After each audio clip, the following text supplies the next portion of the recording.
파도 괴담만 나오며 술값의 반은 돈, 나머지 반은 오늘의 기억과 정신으로 대신해야 마실 수 있었던 강해야 살아남은 세대의 추억을 담은 오늘의 술은 K 위스키입니다. 여러분들 혹시 캡틴 큐라는 양주 들어보셨나요? 정말 깔끔한 술이라서 오늘 마셔도 다음날 아무 일도 일어나지 않는다고 하죠. 아니 어떻게 이게 가능할까 싶을 텐데 술 마시고 다다음날 깨어나기 때문에 다음날이 깔끔하게 된다는 괴담이라고 합니다. 이 괴담의 이유는 엄청난 숙취 때문에 벌어진 일이라고 하는데 유독 이 양주에게만 숙취가 넘치는 이유는 캡틴 큐가 양주가 아니기 때문입니다. 그럼 얘의 정체는 뭘까 하면 알코올 덩어리 주정에 럼향과 색소를 첨가한 그야말로 럼 없는 럼, 양주 없는 양주, 홍철 없는 홍철팅 같은 양주죠. 이게 1990년대 당시 양주라던 인식이 있었다는 것 자체가 어이가 없는데 이게 유구한 전통이 살아 숨쉬는 K 위스키 역사에서 처음 있었던 일은 아니었습니다. 일단 시대를 거슬러 올라가서 양주, 그 중에 위스키. 우리나라에서 위스키가 처음 들어온 건 조선 후반이죠. 그때야 뭐 역시 술은 청주가 아니면 소주가 제격이거늘 어딜 쓰얀 것들과 비교를 하냐. 했던 시대라 그런지 크게 대중화되지 않았고 본격적으로 대중에 알려진 시기는 1950년 이후쯤이었습니다. 이 1950년대 하면 6.25 전쟁이 막 끝났을 시기였는데 생각보다 위스키를 원하는 사람이 많았답니다. 그래서 옆 나라인 일본에서 도리스 위스키를 밀수해서 마시고 있었던 상황이었죠.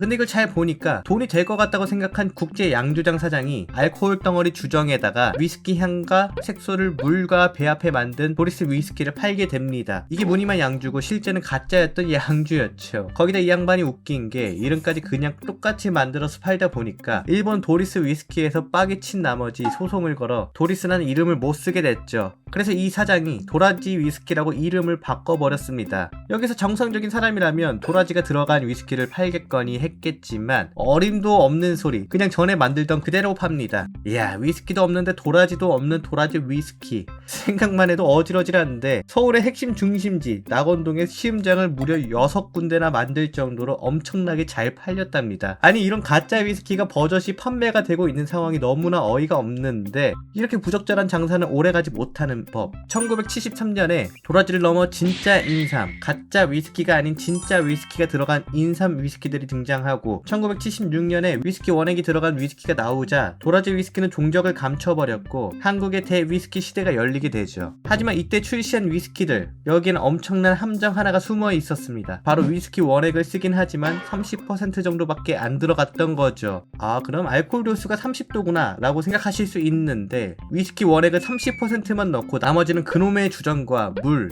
기타 물질로 채운 위스키 체험판 같은 술이었습니다. 아, 이렇게 보면 인상이 찌푸려질 수밖에 없는데 이것도 1980년대에서나 그랬고 1976년 처음 나온 K 위스키들의 원액이 19.9%였다는 사실을 보면 30%는 그냥 선녀였구나 느끼게 될 겁니다. 어쨌든 이런 위스키들도 오래 가진 않았죠. 그 이유는 1984년쯤 위스키 원액을 100%로 넣은 위스키가 등장하게 되면서 체험판 위스키들은 자연스럽게 단종이 됐죠. 아마도 나이 많은 형님들은 기억하실 텐데 패스포트가 이 당시 위스키 시장에서 독보적이었답니다. 이런 분위기에 힘입어 1982년 우리나라도 정부 지원하에 위스키를 직접 만들기 시작합니다. 그렇게 처음으로 위스키 장인까지 초빙한 다음 우여곡절 끝에 국내 제조 위스키가 5년 만에 세상으로 나오게 됐는데 와, 나는 진짜 이거 상상도 못했습니다. 스카치 위스키 원액과 국내 제조 위스키 원액 섞는 것까지 완벽했지만 또 등장하는 그놈의 주정까지 섞어버렸죠.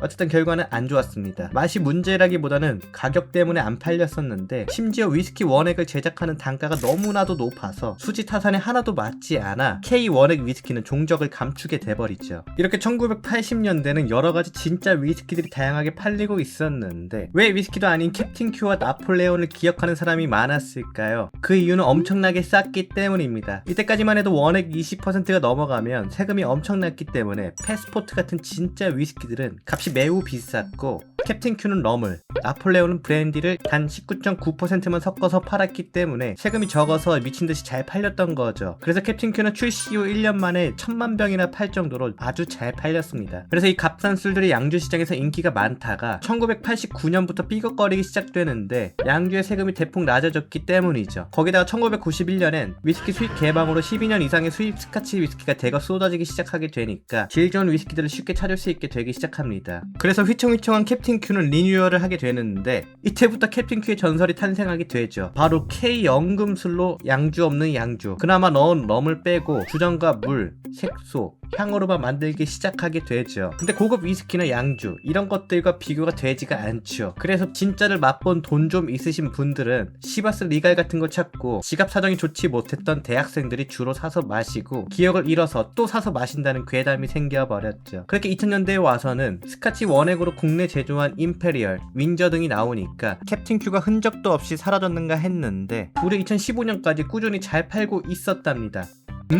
이게 무슨 일인가 싶을 텐데 K 연금술이 뛰어나다 보니까 색과 향만큼은 대단했기에 가짜 양주 만드는데 쓴다는 의혹, 아니 진짜 뉴스에 떠버린 거죠. 하긴 양주 마시고 그냥 캡틴 큐만 섞으면 되는 거니까 그랬던 것 같은데 이게 생각보다 엄청나게 많이 팔렸습니다. 아니 그럼 이게 전부 다 가짜 양주로 만들어진 건 아니고요. 제빵 제거할 때 잡내를 제거하려고 향 좋은 술을 넣어야 했는데 비싼 럼은 쓰진 못하고 캡틴 큐가 도수도 있고 향도 그럴싸하니까 값이 싼 캡틴 큐를 많이 사용해서 그랬다고 합니다. 그렇게 괴담 아닌 괴담들을 거치면서 지금은 수입 스카치 위스키 등이 우리나라에서 터줏대감으로 자리 잡고 있는 상황입니다.